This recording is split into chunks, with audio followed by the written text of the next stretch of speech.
The teenage driver crosses into oncoming traffic with deadly results. Now the Washington State Patrol isn't buying her story.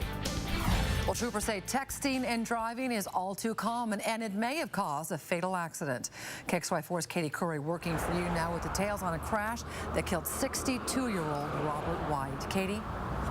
Nadine, if you're going 50 miles an hour and you look down at your phone for just 5 seconds, you'll travel 360 feet. That's more than the length of a football field without seeing what's going on. Well, just before 8 in the morning on July 26, Robert White was struck and killed on his motorcycle when a teenage driver crossed over the center line.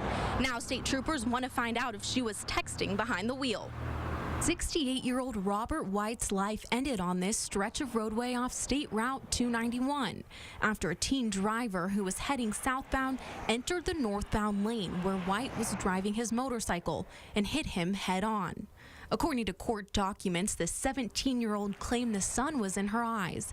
But as the investigation continued, investigators determined that couldn't be possible because the sun was actually behind her at the time of day.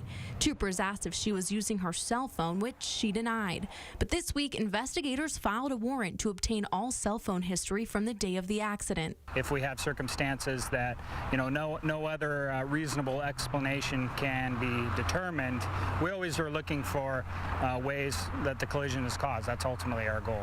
Trooper Jeff Sevigny could not comment on the specifics of the accident because it is an ongoing investigation, but he says texting and driving is a serious problem. We continually having to remind folks of the dangers of texting and driving.